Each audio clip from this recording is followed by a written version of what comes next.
2018년입니다. 2018년 올해 제가 연초에 민들레에서 코딩 교육 그 부모 특강을 진행을 했었습니다. 그때 2시간 정도 진행을 했었는데 사실은 2017년도에 제가 이미 한번 만들어 놨었던 그 내용들을 좀 수정하고 보완해서 새로운 내용들을 좀 추가했고요. 그 다음에 또 구체적으로 2017년도에 그 정권이 바뀌었죠.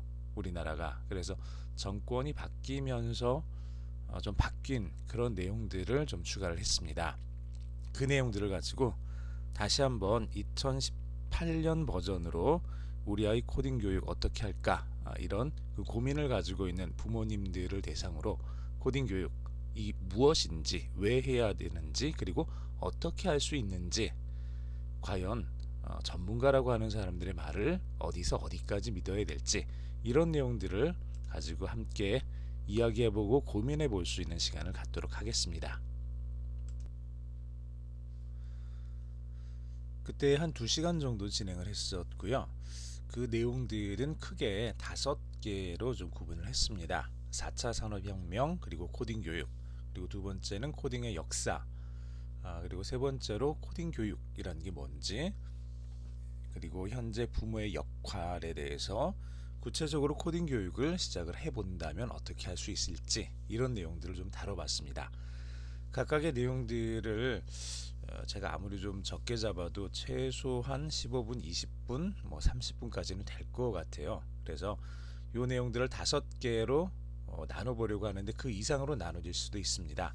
한 10분에서 15분 정도씩 이렇게 나눠서 진행을 하도록 하겠습니다. 자, 코딩 교육. 자, 이제 무료 동영상 강의 플랫폼 처음 코딩을 운영을 하고 있습니다. 구글에서 처음 코딩이라고 검색을 하시면은 제가 지금까지 올려놨던 그 내용들을 쭉 보실 수 있을 겁니다. 혹은 유튜브 동영상 강의에서 제 이름이나 혹은 처음 코딩을 검색을 하셔도 됩니다. 자, 코딩 교육이라는 말을 들으면 우리 머릿속에 어떤 것이 떠오를까요? 아마도 이 그림 속에서 자신의 머릿속에 떠오르는 걸 여러분들이 직접 한번 생각을 해봤으면 좋겠습니다.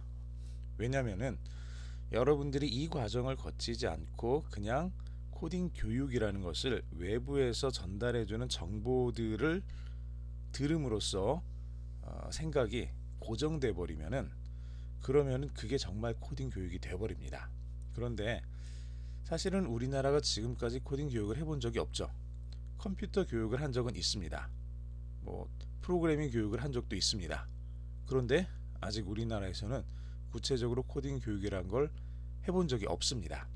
해본 적이 없기 때문에 이제 처음 시작하는 단계고, 처음 시작하다 보니까 전문가가 없습니다. 전문가가 없어서 선생님들도 학교에서도 막상 아이들한테 뭔가를 가르치긴 가르쳐야 되는데 뭘 어떻게 가르쳐야 할지 굉장히 난감한 것이 현실이기도 합니다.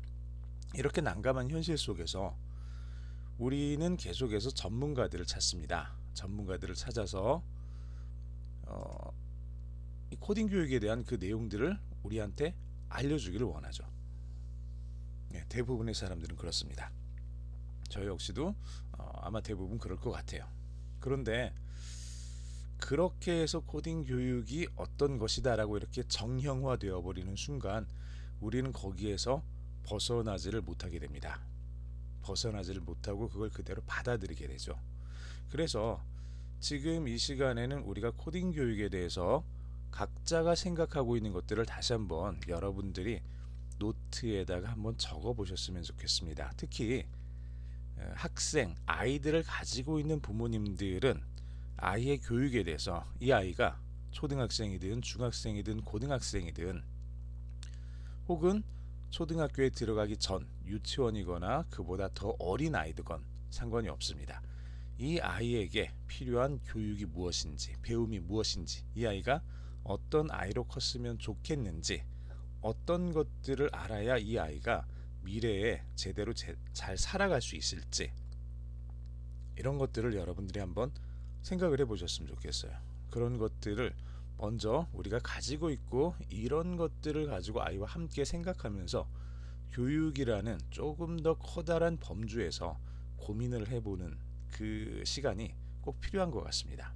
이게 선행되지 않은 상태에서 파편화된 배움들, 파편화된 지식들, 국어 조금, 영어 조금, 수학 조금, 뭐 코딩 조금, 이런 식으로 뭔가 배움이 일어난다는 것은 그다지 바람직하지는 않은 것 같아요. 자, 그러면 구체적으로 시작을 해보도록 하겠습니다.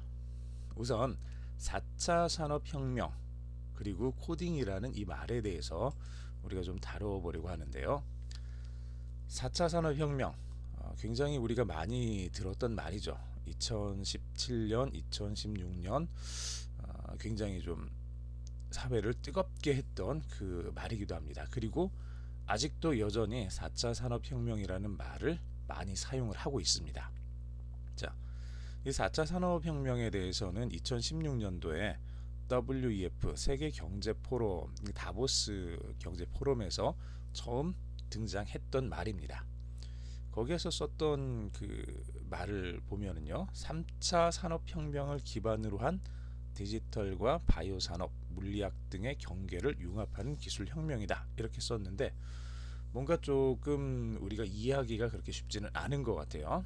뭔가 조금 이해하기는 쉽지는 않은데, 자, 그러면 4차 산업혁명이라는 게 뭐냐, 4차 산업혁명이라는 게 뭔지에 대해서 우리가 조금 더 생각을 해봐야 될 것 같아요. 자, 4차 산업혁명 그러면 어떤 것들이 떠오릅니까? 이게 떠오르지 않나요? 첫 번째, 알파고가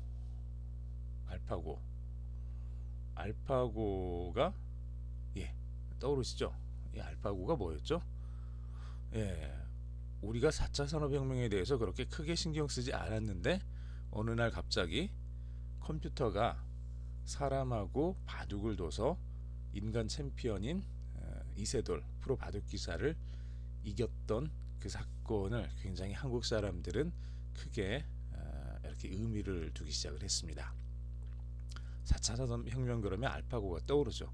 아마 알파고에게 인간이 졌다라는 그 기억들 때문에, 그 충격들 때문에 4차 산업혁명에 대해서 더 많이 한국 사람들 사이에서 좀 거부감이 들었던 것 같기도 해요. 특히 한국 대표였던 이세돌이 졌기 때문에. 사실 미국이나 다른 나라에 있는 체스 챔피언이 인공지능에게 졌다는 거 가지고 우리가 화를 내거나 슬퍼하거나 미래가 암울할 거라고 생각했던 적은 없었죠. 그런데 바둑 기사였던 한국 대표인 이세돌이라는 사람이 알파고라는 컴퓨터에게 졌다라는 것 때문에 어쩌면 그래서 한국에서 더 이 4차 산업혁명에 대해서, 인공지능에 대해서 조금 더 거부감을 많이 가지고 있는지도 모르겠습니다. 자, 4차 산업혁명을 말하기 전에 우리가 우선 산업혁명 자체에 대해서 좀 이야기를 해봐야 될 것 같아요. 산업혁명 그러면은 1차, 2차, 3차 이렇게 나눴는데, 제가 학교를 다니던 때, 제가 좀 나이가 많긴 하지만은 제가 학교를 다닐 때 산업혁명을 1차, 2차, 3차로 나누지는 않았었어요. 그냥 산업혁명 자체로 배웠죠. 18세기의 중반에 제임스 와트라는 사람이 증기기관을 만들죠. 정확하게는 제임스 와트가 증기기관을 만든 건 아니었고요. 이미 그 이전에 영국 쪽에서 증기기관을 만든 사람이 있었고, 실제로 증기를 사용해서 기계를 작동시키는 그런 일들은 18세기가 아니라 그로부터 정말 몇백 년 전, 200년 그 이전에도 있었다고 합니다. 이제 자료들은 그렇게 남아있죠. 그런데 제임스 와트의 증기기관이 산업혁명을 일으킬 수 있었던 그 계기는 그 이전부터 쭉 진행되어 왔던 증기를, 불을 떼서 물을 끓여서 거기서 나오는 이 에너지를 이용해서 기계를 움직이는 그 힘이 실제로 효율이 좋아지기 시작했다는 얘기예요.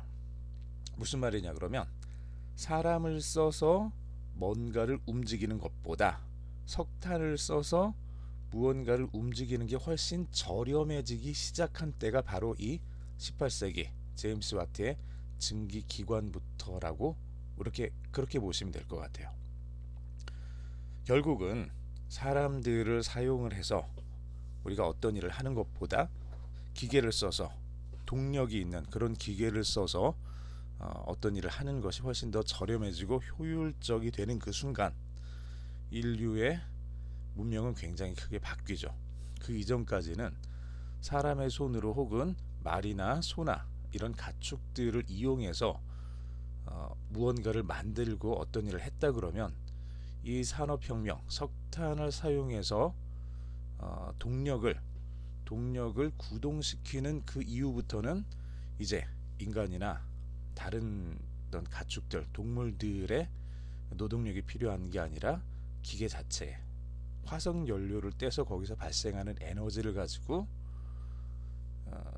어떤 엔진을 구동하는 그런 형태로 이제 산업이 바뀌게 됩니다. 아주 커다란 변화가 일어나죠. 사회에서 어마어마한 변화가 일어납니다. 그때까지 공장에 있었던 많은 사람들이 일거리를 다 잃어버리게 되고 이제 거리로 내몰리게 되는 그런 상황에 처하게 됐던 거죠. 이게 첫 번째 산업혁명입니다. 우리가 보통 산업혁명이라고 말하는 것이 바로 이건 거죠. 자, 산업혁명 4차 산업혁명이라고 말할 때는 1차, 2차, 3차가 쭉 나와야 되는데 보통 제가 학교를 다닐 때 초등학교 때 배웠던 산업혁명은 그냥 1차 산업혁명이에요.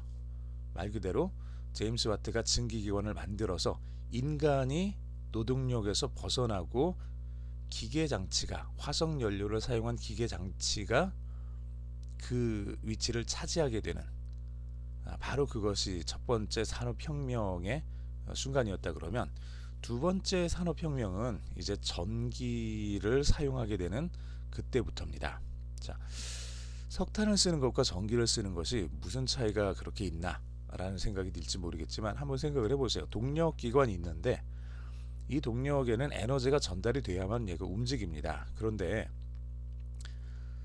증기기관은 어떻죠? 거기에다가 석탄을 집어넣어서 석탄에 불을 붙여서 거기서 열을 만들고 그 열을 가지고 물을 끓여야 되죠. 물을 끓인 다음에 거기서 나온 그 물, 그 증기의 힘을 가지고 물레방아를 돌립니다. 뭔가 기계장치를 돌려야 되는 거죠. 그렇게 해서 기차가 움직이고 뭔가 방적기가 움직이고 그렇게 움직이게 될 겁니다. 다시 말해서 엔진, 뭔가를 움직이려고 하는 것과 그것을 움직이게 하는 에너지가 같은 장소에 있어야 된다는 얘기예요. 증기기관차를 움직이기 위해서는 거기에 석탄이 들어 있어야 된다는 거죠. 석탄을 떼워서 열 에너지를 만들고 그 열 에너지를 움직이게 하는 그 기차의 바퀴를 움직이게 하는 그런 운동 에너지로 바꿔주는 장치가 그 기관차 안에 다 들어 있어야 된다는 얘기예요. 그만큼 뭔가 하나의 장치를 만들기 위해서는 더 커다란 공간이 필요했습니다. 그런데 전기는 어떻죠? 전기는 저 멀리 떨어져 있는 발전소에서 전기를 생산을 합니다. 수력이든 화력이든 어떤 식으로든 전기를 만들어서 그 에너지를 우리가 가지고 오는데 이 에너지를 가느다란 선 하나만 가지고 오면 되는 거예요. 예전처럼 석탄을 막 이렇게 쌓아가지고 뭐 기차 한 트럭 가까이 이렇게 가지고 와서 떼는 게 아니라 그냥 전기줄만 가지고 와서 연결만 하면 되는 거죠. 그러면은 모터가 돌고 그러면은 불이 들어오고 그러면 따뜻해지고 그러면 냉장고가 움직이는 거죠. 이 모든 것들이 그냥 선을 통해서 외부로부터 에너지를 가지고 오면 됩니다. 에너지를 가지고 오는 과정이 굉장히 쉬워진 거죠. 결국은 이런 과정을 거쳐서 2차 산업혁명, 이것은 전기로 에너지를 만드는 장치와 사용하는 장치를 분리하게 됨으로 인해서 2차 산업혁명, 이 전기로 인한 산업혁명이 시작이 되게 됩니다. 시간이 좀 많이 됐네요.